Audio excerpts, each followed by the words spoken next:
What is up, guys? My name is Nick and welcome back to another Black Ops 4 video. Today we're going to be talking about the 12 mistakes you always make in Black Ops 4. But guys, honestly, don't think of these as mistakes. Think of these more as ways to better the way you play the game. Think of these as tips if you want and stuff like that, so you don't do these in Black Ops 4. Now, these are a lot of things that I do. These are a lot of things that new players do, and these are just a lot of things that you probably do yourself and don't even realize, and that's why you're probably dying a lot in Black Ops 4 and not even getting those gameplays that you used to get or that you want to get and all that kind of stuff. So if you want to get those high score streak, guys, make sure that you listen to these right here. There's 12 things that people always do in Black Ops 4, which is keeping them from their full potential. So make sure you guys follow these, and let's get straight into it. So if you guys would like this video, that would be absolutely amazing, and subscribe with those notifications turned on if you guys are new around here. That would mean a whole lot. And yeah, we're gonna get into it, guys, because these are some pretty good ones. So we're gonna start off with the basic ones, the very boring ones, and the ones that you guys should already know. But if you don't already know these, well, yeah. So the first thing a lot of people do is they reload after every single kill. That one could be quite annoying. A lot of people end up reloading all the damn time after every single kill, and that's gonna lead you to some serious messed up situations that you guys don't want to get into. So what happens is, if you reload after every single kill, you're actually putting yourself in a very vulnerable position, and the enemies are going to be able to shoot at you before you could actually get back at them. So make sure that you only reload if there's like 15 or less bullets in your mag or anything like that, because 15 is what I like to keep for those long range shots, because you will be missing some bullets. So try not to reload after every single kill. I do it myself. Unless you have like double fast mags, then I wouldn't do it, but I do it myself and I gotta stop. Another one is running around corners. Like I said, these ones are the very basic ones, guys. I'm going to get into some good ones after, but running around corners, and I mean sprinting. I don't mean just like going around a corner and stuff like that. When you sprint around a corner, there will be enemies that are waiting for you, not all the time, but a lot of the time, and they will shoot at you before you could even aim at them. So just doing that, you're already putting yourself in a position where they're going to get the first shot on you, and we all know in Call of Duty every single bullet counts, so make sure you don't do that. Now, guys, I just want to say before we move on to another tip, if you guys, or another actual mistake, if you guys could leave a comment down below and let me know the one mistake you guys do in Black Ops 4. Leave the comment right now before we continue the video, so that we could actually see if your thing is on the list, and then you could check it afterwards, make sure it is on the list, and if it's not, well, then props to you, because you do a mistake that I currently don't do, or I completely forgot of. So let me know down in the comments below, guys, the mistake that you guys make the most, and do it right now before the video continues, and let's get into it. Here's a pretty good one, and this one I do a lot, and that is pushing the enemies when they already have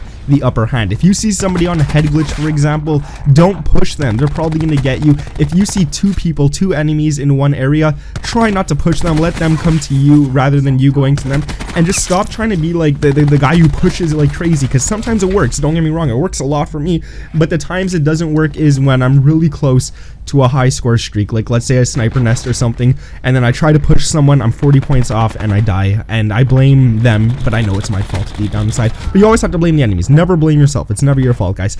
Going on to another one. This one is one that bothers me a lot, and this is why I usually play Search and Destroy rather than any other game mode, or TDM. I play those two game modes, SND and TDM, and that's people who don't play the objective. Sure, you could go ahead and get like 20 kills without dying and stuff like that, but if you're not playing the objective, you're not helping your team out. And I really, honest to God, hate people who don't play the objective. I don't know what it is. Like, just play TDM. I know domination, you get more time and stuff like that. Kill confirmed, you might get more kills and stuff if you don't confirm, but unless you're winning by a long shot, play the damn objective. Help your team out. And there are people who don't play the objective whatsoever, but they are helping the team. They're shooting people off the flags, they're keeping the enemies away from your flags and stuff. Go ahead and do that. But I'm talking about those people who camp every single game, and they don't play the objective at all. They have like 12 kills and 15 deaths. Don't be that guy. Please don't be that guy. Going on to another one. This is one I do like literally all the time, and I can't stop it, and that is using your specialist at the wrong time.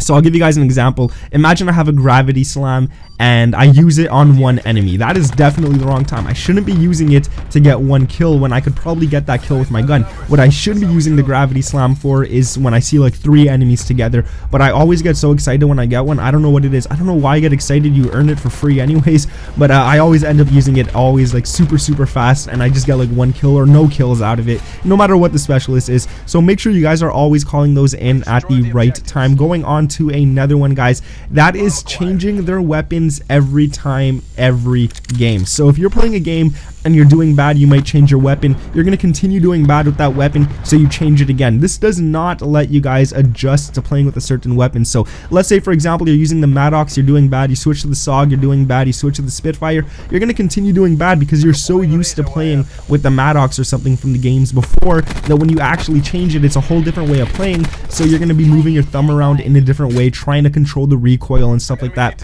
And that's why I always suggest, if you have a bad game, unless you really want to switch your weapon, don't switch it. You're going to end up doing better with it. You might have one bad game, but the next game keep using that weapon and you'll do good with it. So I always try to tell people that, like, once you change your weapon so many times in the game, which I do a lot as well, don't get me wrong, it just messes you up, man. So don't do that. Going on to another one, guys, we have chasing one enemy for revenge. So this is one I talk about a lot, and I think it's because it's the one thing I do all the time. I never learn my lesson. If there's an enemy that kills you, don't go after him, especially because if you go after him and he kills you again, you're just going to get angry, he's going to kill you again, and your accuracy, your game is going to be off, you're not going to be thinking, and all that kind of stuff. So make sure that you guys don't actually go for those revenge kills unless you really want it, because revenge medals are pretty cool to get, and sometimes you need them for certain challenges. But if you guys don't have to do it, honestly, don't do it. Just play the game, go to a different part of the map and stuff like that, because just playing the game angry, you're gonna get your KD lower, you're gonna play lower, you're gonna play worse, and everything. It's just not worth it at the end of the day. And let's move on, guys. That is the next one, and that's when you call in your score streaks at the wrong time or at the end of the round. So let's say you earn a sniper's nest. You finally earn one, and there's like 3 seconds left in a round of domination, but you don't realize it, so you call in your sniper's nest. You're just so happy you got it, and then the round ends and you lose your sniper's nest. That happens. Honestly, guys, leave a comment down below. Tell me if this happens to you guys a lot, because this one honestly happens to me a lot. I always call in my score streaks at the end of the round, and if that happens to you, please let me know down in the comments below. I do not want to be alone on this one, and I know for sure this happens to like at least 90% of people. Even if it's just happened once, guys, let me know, man, because that one is pretty annoying.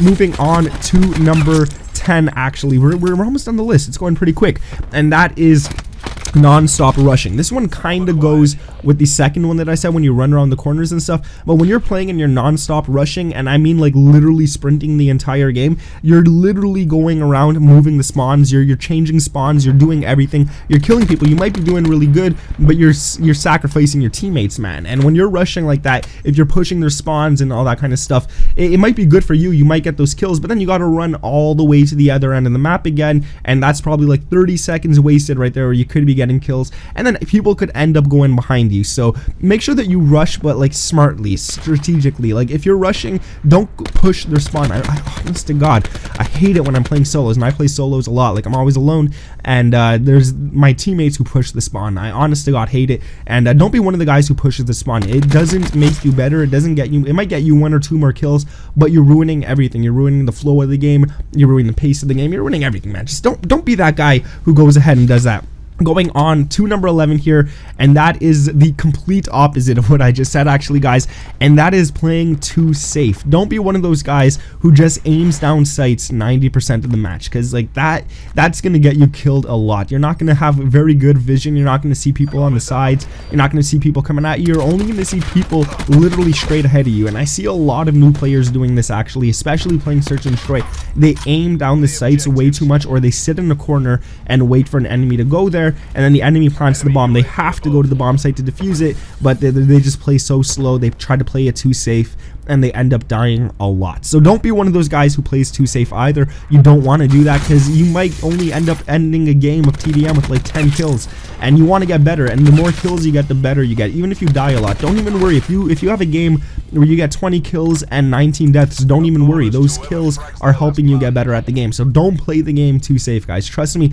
And the last one, please stop using the damn Titan. Stop it, man. Or you're using like the strobe light or something like that. These people really bother me in the game. Like, if you have to be one of those guys who resorts to using a Titan or a strobe light every single match, use it once in a while, I don't care, it might be fun. But if I'm in a lobby with you for like 10 games, and out of those 10 games, every single game you're using a strobe light or a Titan, just stop. That takes literally 0 skill. You're hurting yourself in the future if you want to use different guns and stuff. And I went through that phase where I used the strobe light for like 2 weeks, and then just trying to get back into playing with regular guns, it was tough, man, because it's a whole different play style when you're playing with a shotgun that has a strobe light. You don't have to worry about like the enemies killing you up close, because you're pretty much blinding them and taking away their aim assist. So don't be one of those people who uses those guns.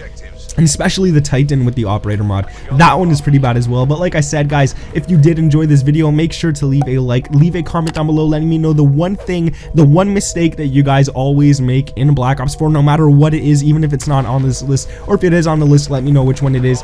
And subscribe to the channel if you guys are new around here with those notifications turned on. My name is Nick. Thank you for watching, and I'll catch you in the next one. Peace.